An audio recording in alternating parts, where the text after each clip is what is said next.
Hello, sir. Hey John, how are you? Good, man. How are you? I'm great. I'm great. Looking good as always. Mate, that's a compliment. I don't know, I don't know how to take that, but I will take it and I'll run with it. So, yeah, man, doing okay. How are you guys going over there? It's going good. We're still waiting to kind of figure out when we're going to start back. But as usual, there's always a bunch of stuff, happening behind the scenes to make things happen for, Yeah, next year, next few years, stuff like that. yeah, without doubt. Excited to have you on board. It's been a while since I was over in Long Beach and stomping around Torrance with you, but really blessed to have you on board. And the premise behind today's chat was really to get clarity to not only our current clients, but any young aspiring female student athlete who's heading over into the collegiate system about the opportunity that is available in the USA to play at a high level in the Wpsl.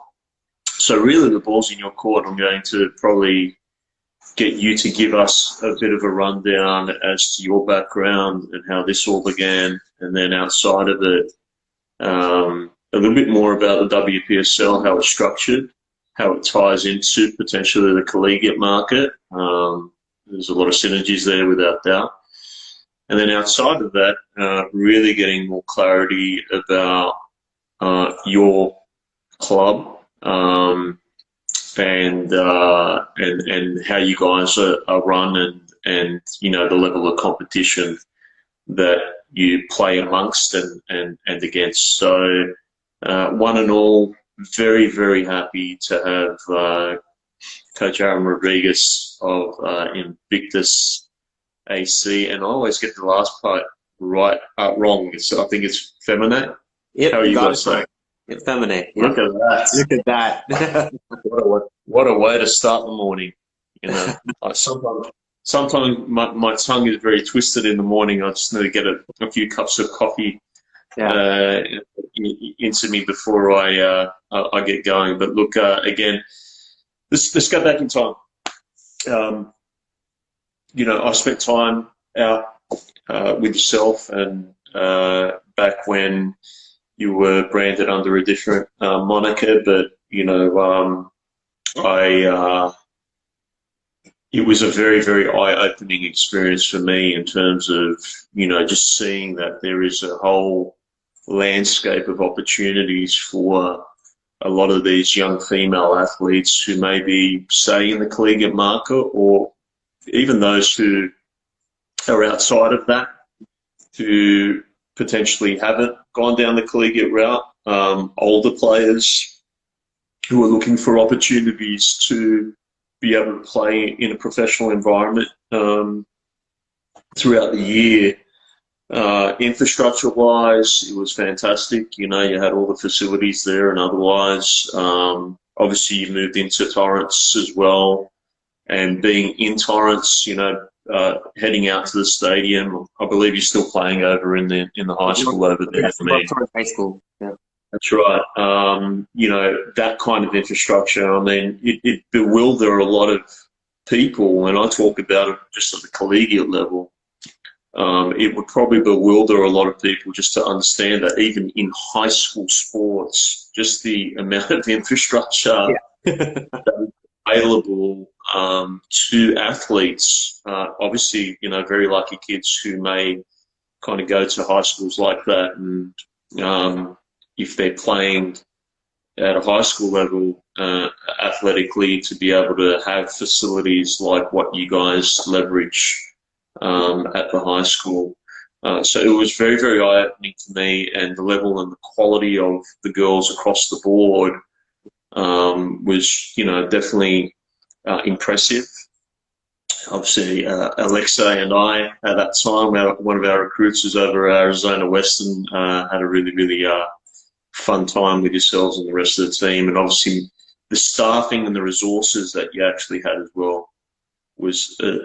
immediately impressive from Doc all the way through to all the different resources that you have for these players, and I'm assuming that it's getting better and better as Oh under yeah. the new moniker.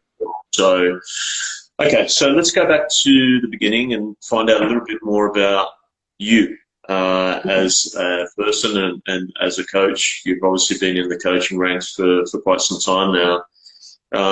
Tell us a little bit more about a young Aaron Rodriguez. How did you come to fall in love with the beautiful game and now obviously become a coach at a semi-pro level in the US? So, to go back to a little young me, right? I think I was about maybe 5 or 6. My mom signed me up for local soccer. This is in Trinidad and Tobago, so my family comes from there. I was born in Canada, but signed me up at 5, 6 years old, probably playing soccer. Just getting the basics down. Sometimes just standing up playing with grass. That age, right? Or kicking dirt or whatever it is. And ever since then, I fell in love with it. We went, fast forward a couple of years, and the national team of Trinidad and Tobago was a huge success, in terms of World Cup qualifying and getting every year getting a little bit closer to making it to the World Cup. Then we had a lot of international players who played internationally, like Dwight York, who played for Manchester United, which is now obviously the team that I love. So Yeah. I'm uh, you know, assuming a lot of I'm assuming a lot of kids from Trinidad and Tobago would yeah, be in yeah. love with It's actually it. it is a big community in Trinidad. Yeah, it is a huge community. It all Hold started on.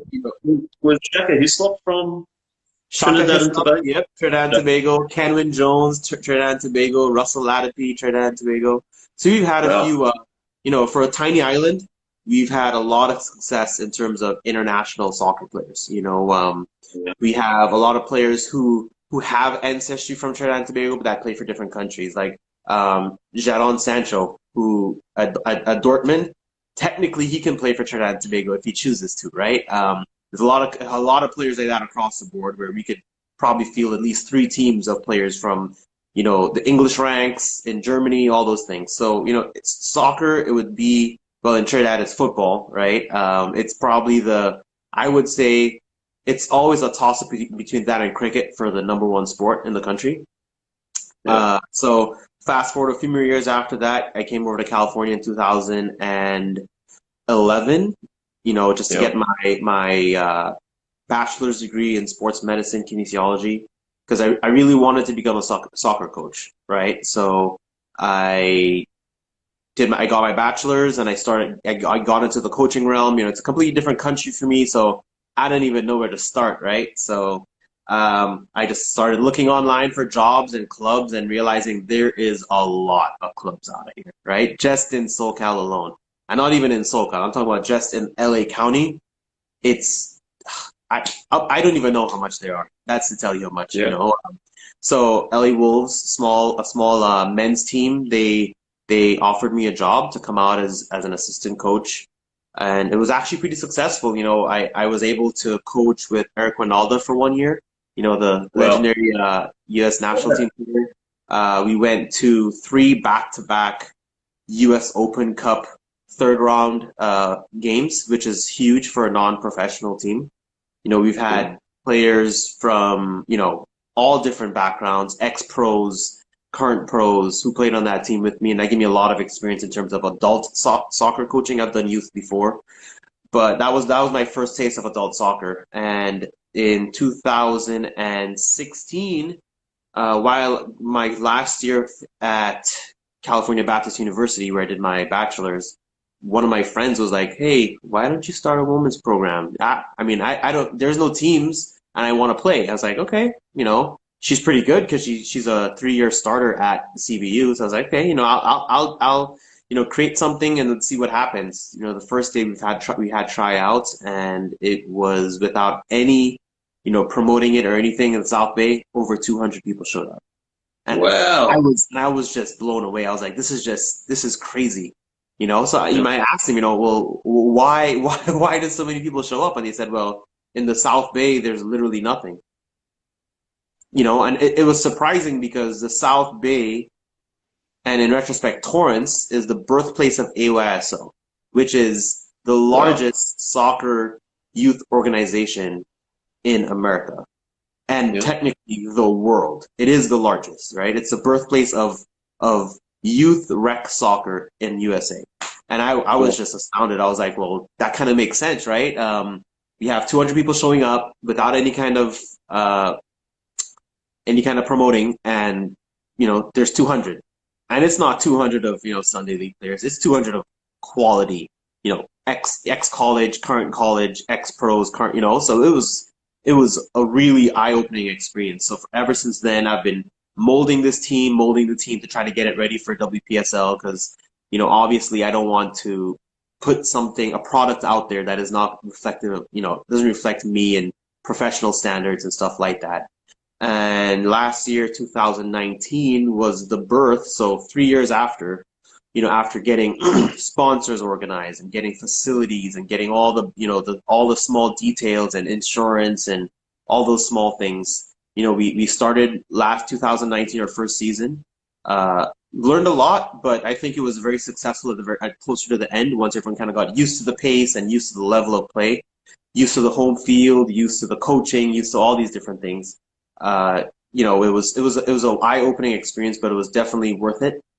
And 2020 we started off with the new club, Invictus, and it's only been 100% rewarding so far. It's been everything from exciting and exhilarating, and all the girls just love it.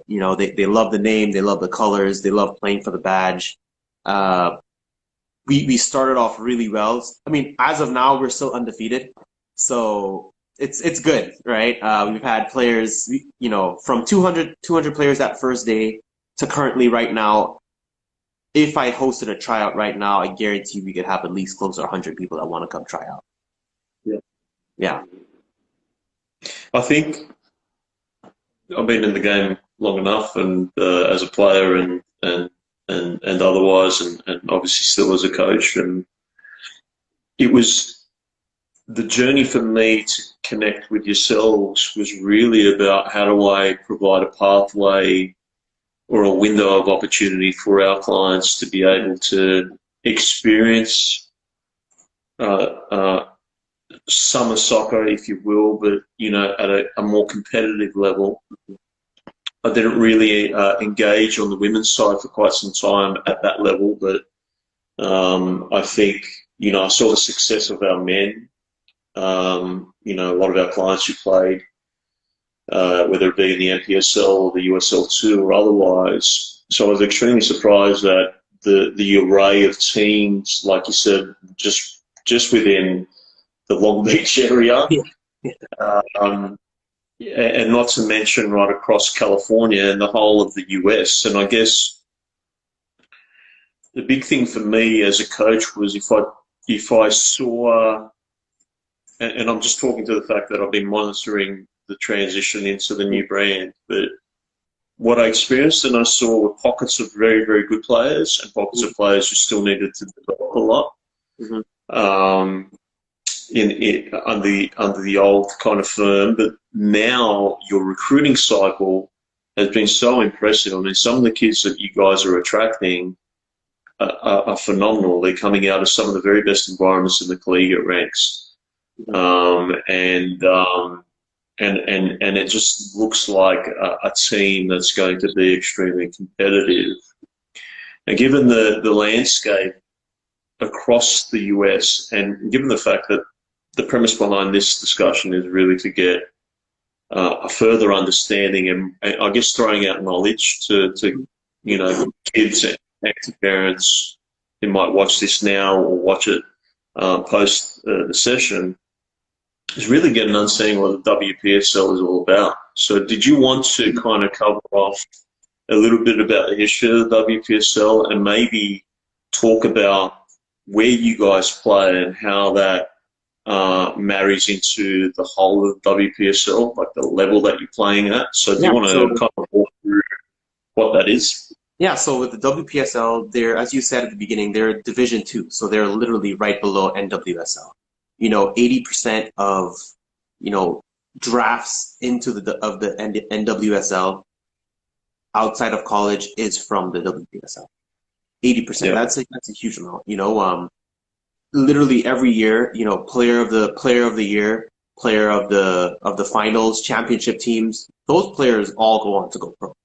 So it's not even to say it's a gamble. It's literally a direct pathway to go professionally. We have coaches from the best coaches in the region, in the area. Cal State Long Beach head coaches, UCLA head coaches, all these coaches are out there coaching WPSL teams. So they come with quality players, they come with quality staff, and the WPSL is just, if you want as a player to experience something that is as close to professional as possible, the WPSL is the only place that you can find that, just because the level of talent and coaching standards and the minimum standards just to be part of the WPSL, it's a mirror image of a professional league. Yep. So for example, the teams that we play against, they all have their youth teams associated with them, but they all have literally either ex-college players, current college players, or ex-pros. And it's just that fact alone, it's remarkable the kinds of things. As a coach, you stand on the side and you're like, wow, that girl is only 20 and she's doing that and she's not on a professional contract yet. That's crazy. And 1 year later, she's not there anymore because she probably got signed to go somewhere. So it's a perfect platform to get your players noticed, to get eyes on individual players, and it's a perfect platform for players to develop to reach that level. Do you feel like it's been pretty consistent in regards to some of the collegiate coaches that you may interact with to recruit players for your program? And I can only imagine how competitive that would be.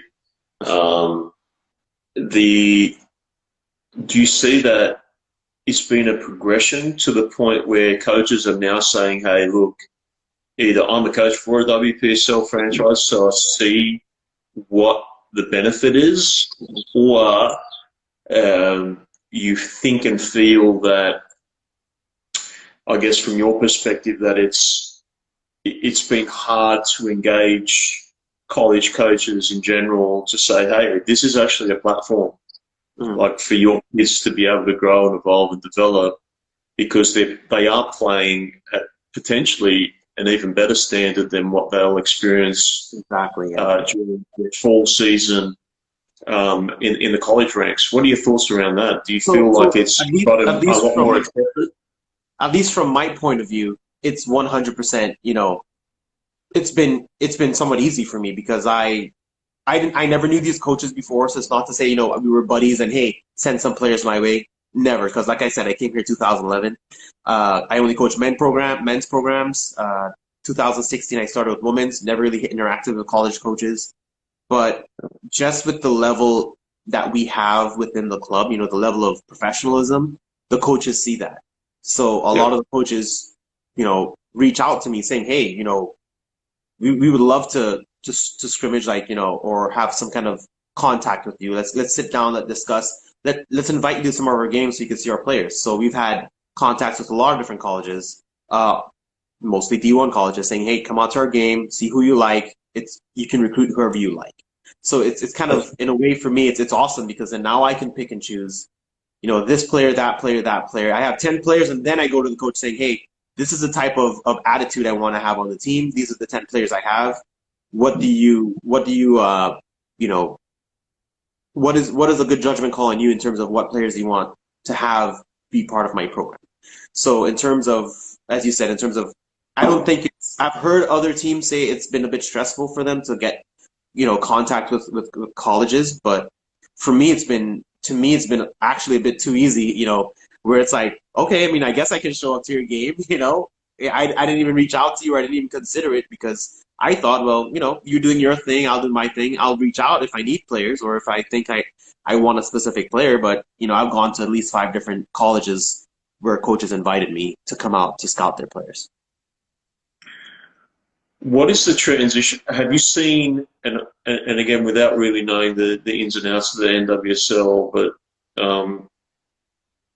is there potential for a franchise like yourselves to be in a position over the next, say, decade where you have tremendous amounts of success, potentially get, financial backing, and otherwise to be able to transition from a Division Two program into an NWSL franchise? Has that been prevalent in the league? So for me, at least from the research that I found out, because it's not like there's a blueprint out there saying, "Hey, this is what you have to do to get to the NWSL," right? But for me, what I saw was, it seems as though it's more than it's extremely easy to do in terms of once you have the right things in place.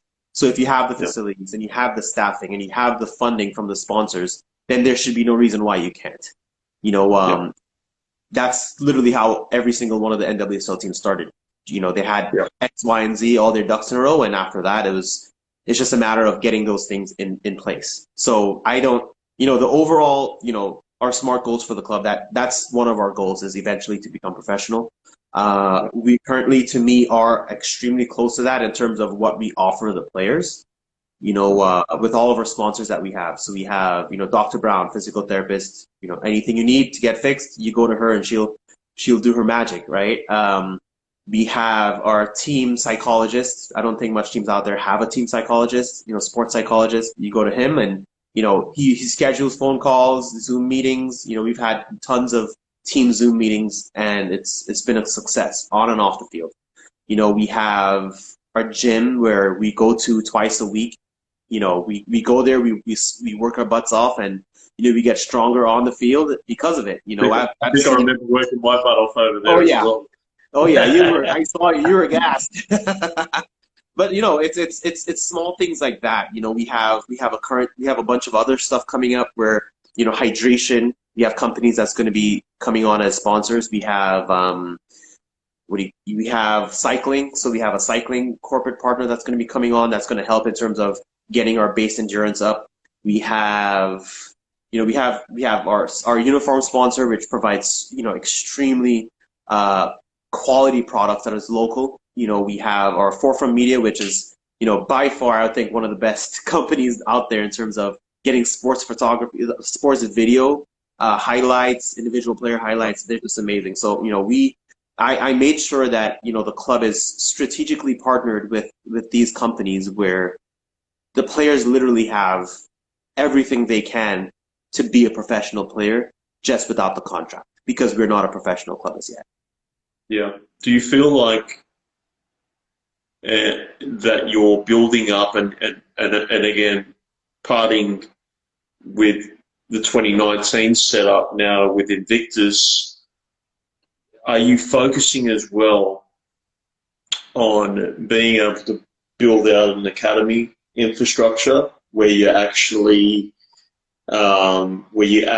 have younger players in region coming through, getting trained at a very competitive level, and then potentially progressing into the first team? Is that something on the cards? It's something that we've already been doing behind the scenes. So, for example, last season we've already had three youth players who were part of the match day squad every game. And then next year we're going to transition that even more, where we're going to start getting quality players in our youth program who can play at that level, where they can actually experience being on the field, getting some game time. Currently I'm also the head coach for the 2003 girls team, and that's the team I'm looking forward to the next couple of years to kind of step up and be that stepping stone, so they can become part of this team in the long run, because we have some really good quality players there where currently I think they're just a few more years away of developing to become one of those star players on our team. And that's huge. I think you got now a broader acceptance of the fact that you are a brand. Yes.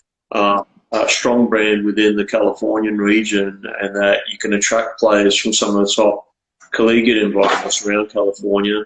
I'm certainly always trying to plug to our girls that there is a great opportunity for them to head down to yourselves to be able to continue to play during the summer months.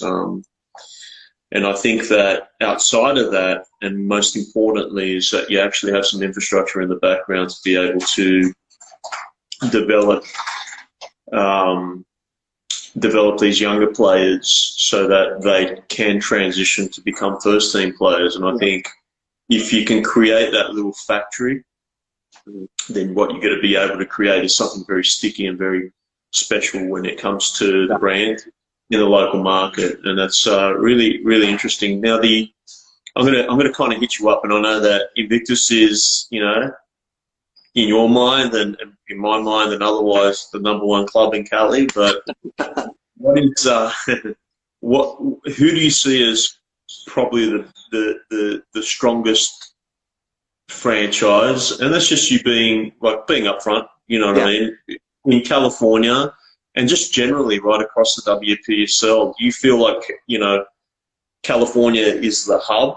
Or do you feel like there are other regions right across the US that also have very strong markets in terms of the WPSL and strong franchises within it? What's your thoughts around that? Honestly saying, I think throughout the board, WPSL teams are, I would say, let's put it this way. You could go to any region and I can guarantee you're not going to find an easy WPSL team to play.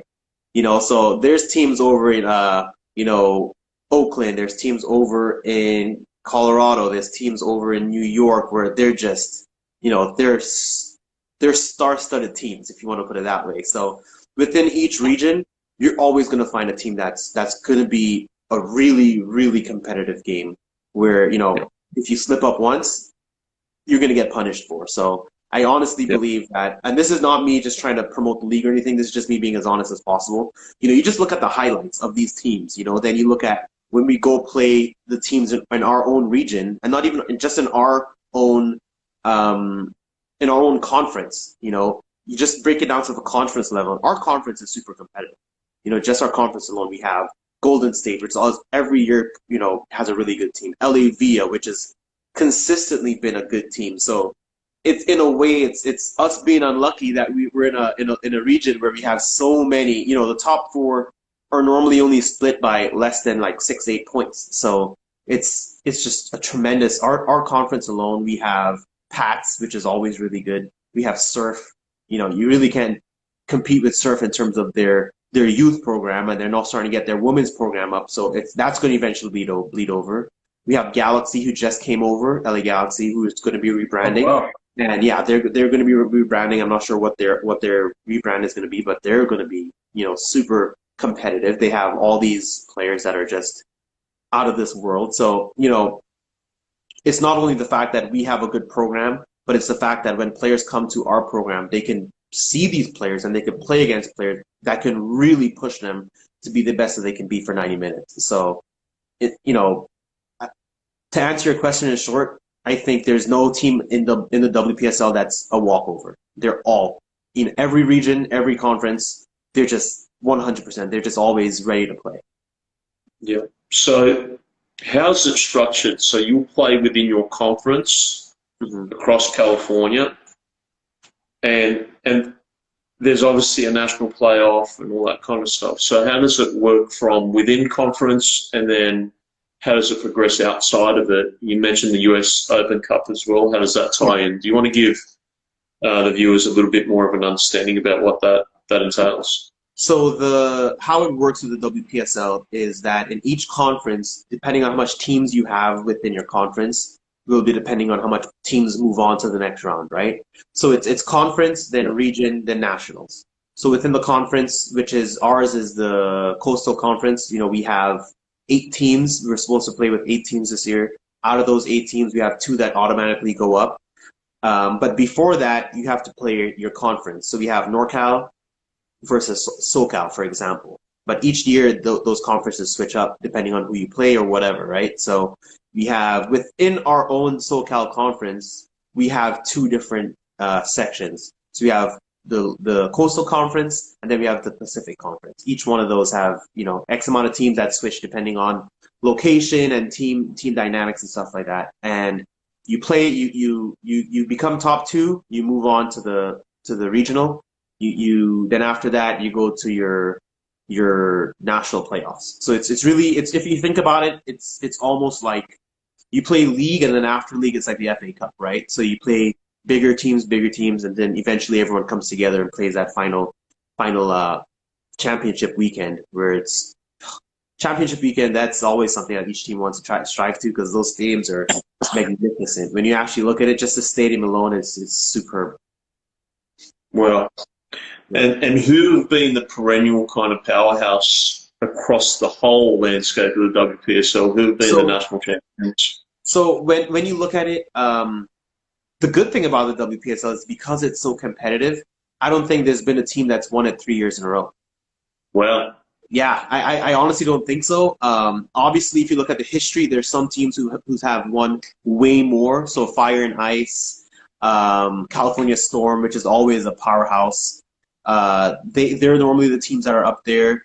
But like I said, it's so competitive. Honestly, by the time you reach the championship round, you honestly don't know who's going to win. And you honestly don't know who's going to even be there to begin with. You know, LAVIA last year, they made it to the national playoffs. No, 2018 made the national playoffs. You know, so every year it's always, I guarantee every year there's going to be at least 3 teams that are new to the national playoff, with one of them being, you know, been there before. Okay. So given, you know, the level, and the level is high, not only in California, but right across the WPSL. Given the transition to Invictus, and I know we discussed it on plenty of occasions that you really wanted to create an environment of excellence, and that you wanted to have a standard of player and have a standard across the whole franchise that, you know, attracted a very certain type of player. What is it that you're working on currently in terms of making sure that you build this platform of success? What are the types of players that you recruit and that you look for? Because like you mentioned before, you said, okay, college coach says, hey, come out, you know, you get the pick of the litter. Mm-hmm. But that doesn't necessarily mean you're going to recruit, you know, 10 kids from that particular college, right? No. What is it that you look for in your players, and what are you trying to create? Is there a methodology and an approach that you're creating to be able to have these kids step up onto that platform and continue to grow and evolve? So within the club, we have our own, I guess, our scouting check sheet, if you want to call it, right? So they have to fill out these 4 different categories. If they miss one of those, then they're not even going to be considered. Those 4 categories is character is the first one, right? Then we need to have players who are skilled on the ball, which is also / skill on the ball and movement off the ball. Then there's also the fitness category. We need to have players who are fit for the style of play that we play. And then the 4th is we need to have players who want to become moldable, who are moldable. So those are the 4 categories that we have. And if they're not checked off, so we go talk to the coaches and we'll show them the list and be like, okay, these are the name of the players and these are categories. Let us know which one of these players fit the category, but then they still also have to come try out. So it's not just a matter of, okay, these are the 4 players you want to give us. They fit all of our categories. They're on the team. No, because like I said, every time we have tryouts, we have at least 15 to 20 players. And those 15 to 20 players are normally pre-invited. That's outside of the open tryout. So those 15 players are coming out, and they're normally coming out. Right now, they're going to be coming out for like 3 spots. Yep. You know, so it's extremely specific in terms of who we pick, how we pick them, everything. And there's a lot of other smaller categories that are not essential. So, for example, what college year are they? Are they a freshman? Are they a sophomore, junior, senior? Do they live local? What is their job like? It's other random questions like that way we can be able to get to know the player before we even meet them, and to see if they can fit into the team, because we already have the team. It's just a matter of, getting a player and see if they can mold into our program. What I like that probably wasn't prevalent from last year to this year is that there is a standard that has been set. There's always a standard, but the standard has gone really up a notch, and there's just no pushing back against that. No. You can't be a kid who's just rocking up and half-hearted. I was there at LA Salsa trials where, some kids just rocked up and you just saw them. They were dragging their feet, and it was like, I deserve to play, but you don't, So for me, as a club sponsor at that time, that was the feedback that I had back then. It was like, hey, if I step back and I really internalize what I saw really good quality players, great coach, great staff, great infrastructure. But then you have kids who are like, well, okay, well, it's just soccer during the summer. I can just rock up. Yeah. And the good thing about your approach was that that you actually turned around and you weren't, I guess, harsh with a lot of those players, but you were very realistic with them and just said, listen, it's not the right fit. But I think that's transitioned and turned up a notch with Invictus, and it's a good thing. What I'm trying to say is, mate, that, in the professional ranks, I've experienced it, and otherwise, there's no leeway, right? There's no room for complacency. If you want to be a pro, you got to come with a professional attitude. You've got to be able to impact the environment. And so what I'm seeing is with all these little recruiting announcements that you put out there, they're not, and I researched some of those kids. I'm actually got a smile on my face for you guys because it's fantastic. It's really, really good to see that you've internalized this concept of we are striving for excellence. What we want is excellence in this team. What we will not, deviate from is this concept that we want to be the very best, not only regionally, but right across the Wpsl, and that's fantastic. I think there's a lot more of a positive energy as to what you guys are doing, what you guys are trying to achieve there, which is really resonating. And I think it's been a very, very interesting journey for you, without doubt. Now, what's in store? What's in store for the future? What's happening now? Obviously, I know there's a lot of things happening with COVID, and it's not just affected yourselves as a league, and that's right across all leagues, men's and women's. It's certainly affected the collegiate landscape for this year in the California region, and I dare say, given the growth of cases, it might affect it right across several or more regions in the US. A lot of leagues are still going on in the collegiate ranks, but with COVID kind of potentially teetering to a or evening out, I guess, probably a better word, over the next several months or more, hopefully, fingers crossed. Where do you see Invictus heading, and what is your plans for it? What's the strategy in terms of what you guys are trying to achieve as a club? Well, we're always trying to improve and get better as a team, individually, as a team, and then on the corporate side. So a lot of the stuff we cannot do during the lockdown is team-based in terms of, tactics and stuff like that. But obviously, individuals, they can do their fitness sessions, they can do all these different things. But the main push we've been doing is recruiting as well as the corporate. And the corporate has been the main thing that's coming up soon.